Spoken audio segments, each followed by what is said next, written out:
bouteille 8, nous nous sommes arrêtés sur cette question. Peut-on, à la fois dans le sillage de Goethe, poser la traduction comme métamorphose, survie de l'œuvre, et la poser dans le sillage du romantisme comme destruction ironique de celle-ci?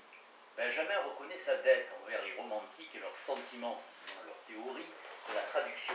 Les romantiques, dit-il, ont eu le sentiment de l'essence et de la dignité de cette forme, même s'ils n'ont pas systématisé ce sentiment et se sont consacrés davantage à l'édification d'une théorie de la critique. Globalement, cela est juste, et on peut presque lire la tâche du traducteur comme la conceptualisation des intuitions romantiques concernant la traduction. D'autant plus que, selon Benjamin, la pensée romantique, celle de Friedrich Schlegel et de Novalis, est d'essence messianique. Les lignes suivantes marquent comme d'habitude un tournant qui annonce le prochain paragraphe. Ce sentiment, tout l'indique, n'a pas besoin nécessairement d'être le plus fort chez le poète. Oui, il a en lui, en tant que poète, le moins d'espace.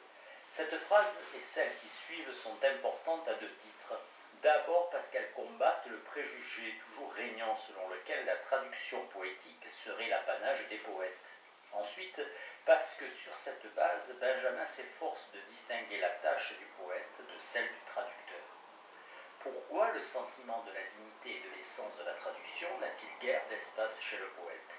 L'histoire connaît pourtant, nous l'avons évoqué, des poètes qui ont été de grands traducteurs. Benjamin en cite deux, Hölderlin et George, et nous pourrions surtout au XXe siècle en citer bien d'autres, Ungaretti et Celan.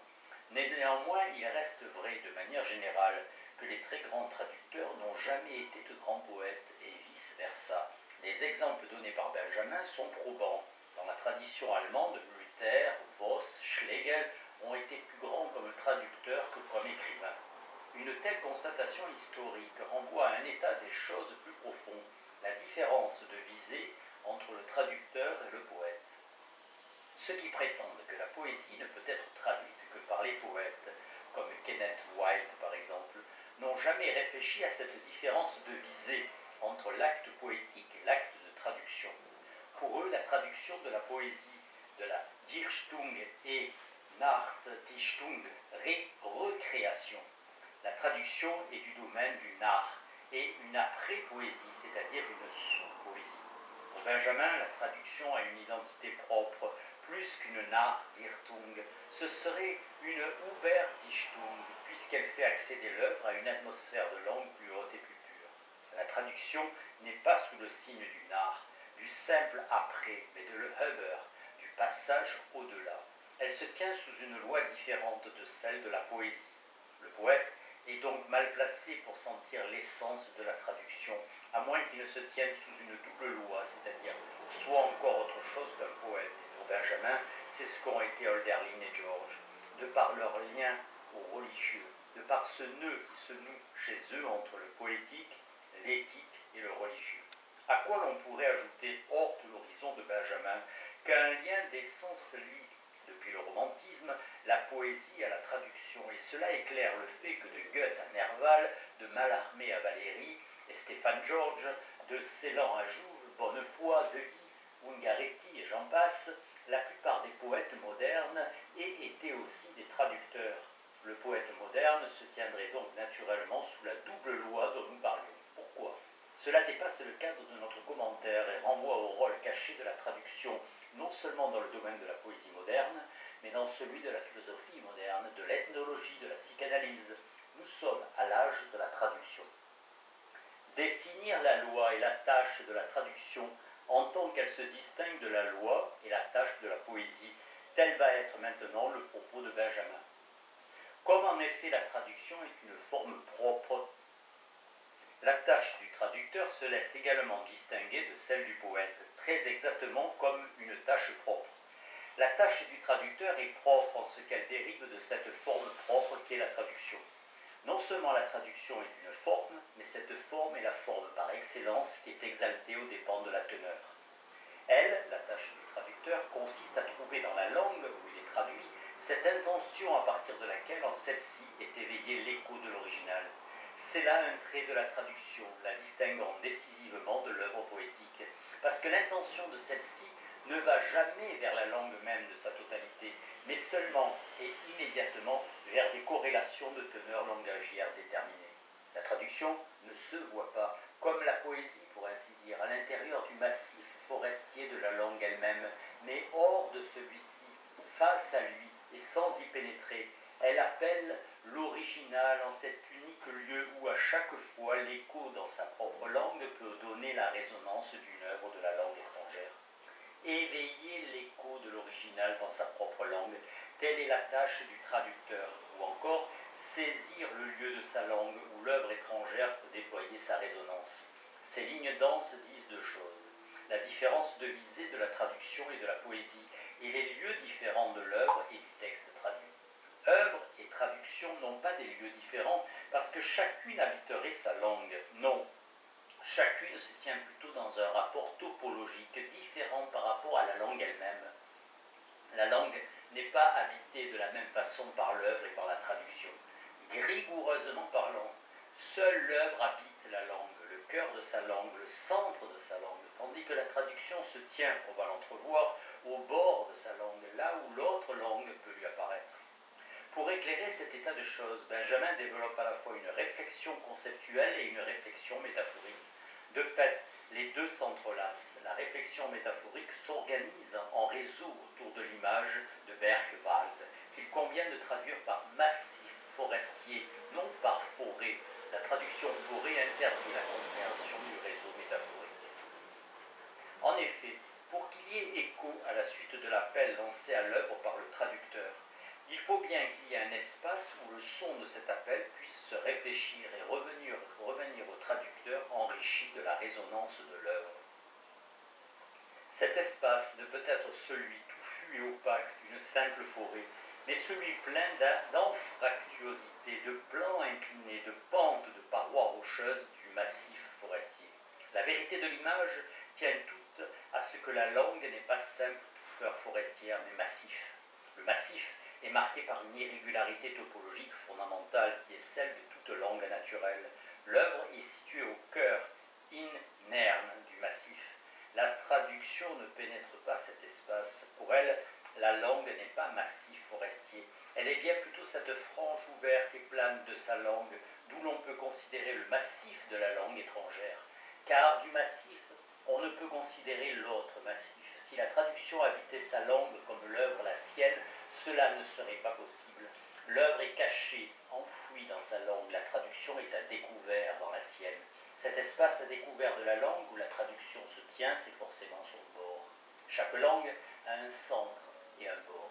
De ce dernier, la traduction appelle l'œuvre cachée dans sa langue, dans ce lieu unique, porte de sa langue, où celle-ci peut se faire l'écho de la résonance de l'œuvre étrangère.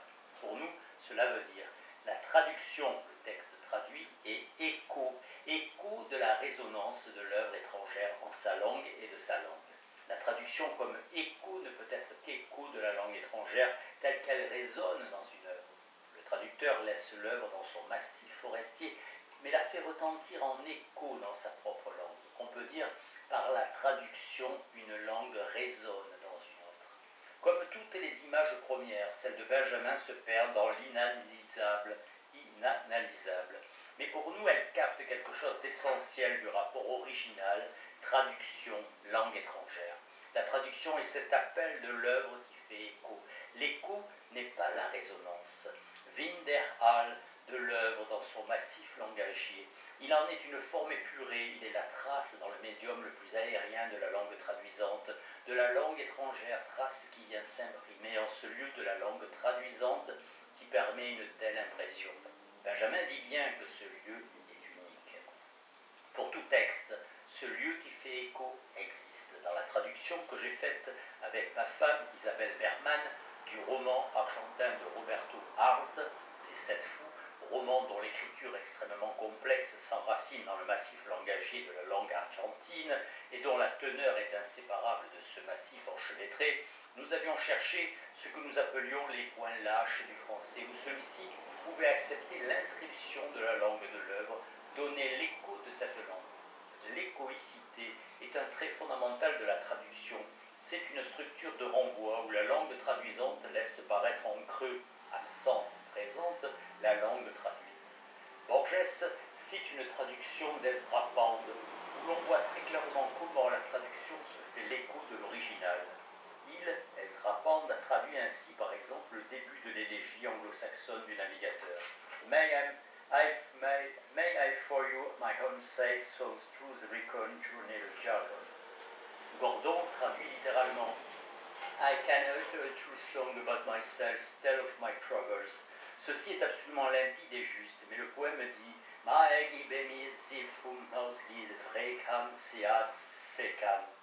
à cette traduction écho, Borges oppose la traductive philologique de Gordon, dans laquelle seul passe le sens. Ce phénomène d'écho, le traducteur ne peut l'atteindre que par une sorte de littéralité libre, syntaxique et phonique. La littéralité est écho. Reprenons maintenant le début du paragraphe dans son articulation proprement conceptuelle. Alors que la visée du poète se rapporte uniquement à certaines corrélations de teneur langagière, la visée du traducteur, elle, a affaire à la totalité de la langue. Avoir affaire à la totalité de la langue, c'est être face à celle-ci, tandis qu'avoir affaire à certaines corrélations de teneur langagière, c'est être dans la langue. Voilà ce qu'affirmait Jean-Paul. Le domaine propre de la traduction, c'est la langue, non la teneur ou le contenu. C'est pourquoi le poète, immergé dans le massif forestier de sa langue, peut difficilement percevoir cet être en dehors de sa langue qui est le propre du traducteur. Celui-ci est entre les langues, à la bordure des langues. Pour faire résonner l'original dans sa langue, le traducteur doit se tenir au bord de la sienne, dans la région plus découverte et diaphane qui n'est pas son intimité. En face à l'obscurité rocailleuse et touffue de la langue étrangère. C'est parce qu'il se tient presque hors de sa langue, ou à son extrême bord, que le traducteur peut y faire résonner la voix de l'original. Cela, le poète, en tant que poète, ne le peut pas. Son intention ne se dirige pas seulement vers quelque chose d'entièrement autre que celle de la poésie, c'est-à-dire vers une langue en totalité d'une œuvre d'art particulière dans une langue étrangère, mais elle est elle-même autre. Celle du poète est naïve, première, intuitive, celle du traducteur dérivée, dernière, idéale, car le grand motif de l'intégration des langues multiples dans une langue vraie emplit son travail.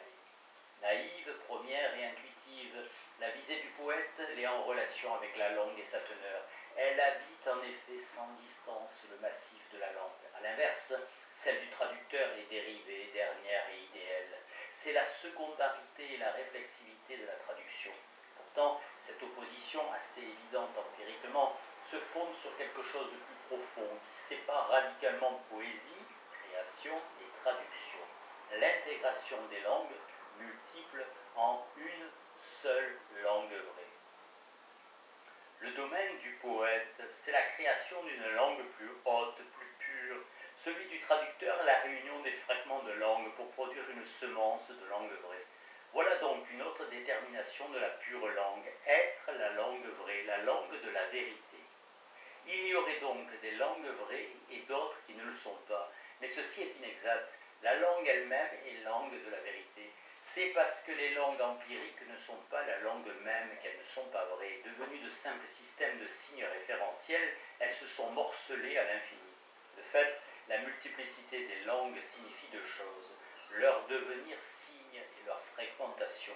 Pour Benjamin, les deux choses sont liées. La traduction réunissant deux langues en une seule fait signe vers la langue vraie.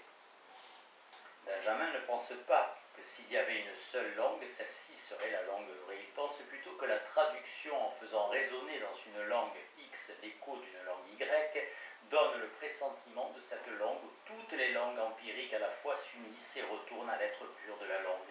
À la langue qui n'est plus signe et communication, la langue de la vérité est cachée dans les langues et la traduction la fait un instant briller et étinceler. Soulignons ceci. Mais s'il existe une langue de la vérité dans laquelle les ultimes secrets auxquels s'efforce toute pensée sont conservés sans tension et même en silence, cette langue de la vérité est la vraie langue, et précisément celle-ci dont le pressentiment et la description sont la seule perfection que le philosophe peut espérer et intensivement cachée dans les traductions. Cette langue n'apparaît pas dans les traductions, elle y est cachée, verbogen, intensivement caché, dit Benjamin. L'adverbe ne fait que souligner la profondeur de la dissimulation dans les traductions, la langue des textes traduits, de la langue de la vérité, de cette langue qui conserve en elle silencieusement et sans effort les secrets, les mystères du monde de l'être. Une fois de plus, nous sommes confrontés à ce lien, traduction, langue, vérité, qui est lui le secret du texte de Benjamin et qui apparente à la philosophie et la traduction. Ce que la philosophie désire est caché dans la traduction.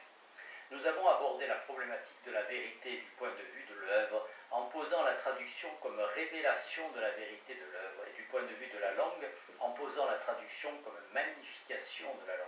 Ces corrélations, à vrai dire, restent obscures. Nous les faisons à leur obscurité et poursuivons. Nous les laissons à leur obscurité et poursuivons. Il n'y a pas de muse de la philosophie. Il n'y a également aucune muse de la traduction.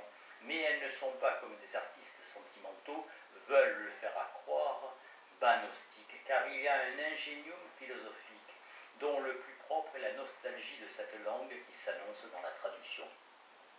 Effectivement, il n'y a pas dans le cosmos grec de muse de la philosophie ni de la traduction. Non seulement en ce qui concerne la philosophie, il n'y a pas de muse, mais si nous lisons Platon, une muse de la philosophie serait une contradiction, car le logos philosophique ne peut être déterminé, dominé par un principe comme celui de la muse, propre exclusivement aux arts. La philosophie n'est pas sous la loi de cette inspiration que dit entre autres le mot muse, et la traduction non plus, car toutes deux sont dérivées dernières, idéales, en ceci réside leur proximité d'essence. Mais la muse, qu'est-ce que c'est? Ou plutôt, qu'est-ce que c'est pour Benjamin? À la fin de la dissertation, le concept de christique esthétique dans le romantisme allemand, et à propos de Goethe, Benjamin traite des muses. Le passage est si difficile qu'il relèverait à lui seul d'un commentaire. Benjamin distingue la vision romantique de l'art, déterminée par le primat de la forme, de l'idée, de celle de Goethe, déterminée par le primat de la teneur ou du contenu. Ce texte montre que Benjamin ne distingue pas les deux. De l'idéal, je cite ce texte opaque. L'idéal lui aussi est une unité conceptuelle suprême, celle de la teneur. Ce n'est pas un médium qui abrite les formes à partir de lui-même, la corrélation des formes, mais une unité d'une autre sorte. On ne peut le saisir que dans une multiplicité limitée de purs contenus, dans lesquels il se divise. L'idéal se manifeste donc dans un discontinuum limité et harmonique de purs contenus. Dans cette vision, Goethe rencontre les Grecs. L'idée des muses sous la majesté d'Apollon, interprétée à partir de la philosophie de l'art, est celle des purs contenus de tout art. Les Grecs comptaient 9 contenus de ce genre, et certes, ni leur mode, ni leur nombre n'étaient arbitraires. L'ensemble des purs contenus, l'idéal de l'art, se laisse donc caractériser comme le principe musique. Les purs contenus ne se trouvent dans aucune œuvre. Goethe les nomme les images originaires. Les œuvres ne peuvent atteindre ces images originaires, invisibles mais intuitives, dont les gardiennes étaient connues par les Grecs sous le nom de muses. Elles peuvent seulement à un degré plus ou moins grand leur ressembler. Ainsi, le musique se rapporte au contenu de l'art, par exemple à la poésie. L'inspiration est ce mouvement par lequel la muse permet la création, ce rapport à un contenu, un pur contenu, certes en ce sens que pour chaque art, son contenu essentiel est déterminé a priori. Traduction et philosophie, œuvre de traduction et œuvre de philosophie se tiennent hors d'une telle loi, ce qui veut dire encore une fois échappe à la teneur, au contenu. La nostalgie de la philosophie, c'est la pure langue sans contenu, et l'essence de la traduction, c'est d'annoncer et de cacher en elle cette pure langue.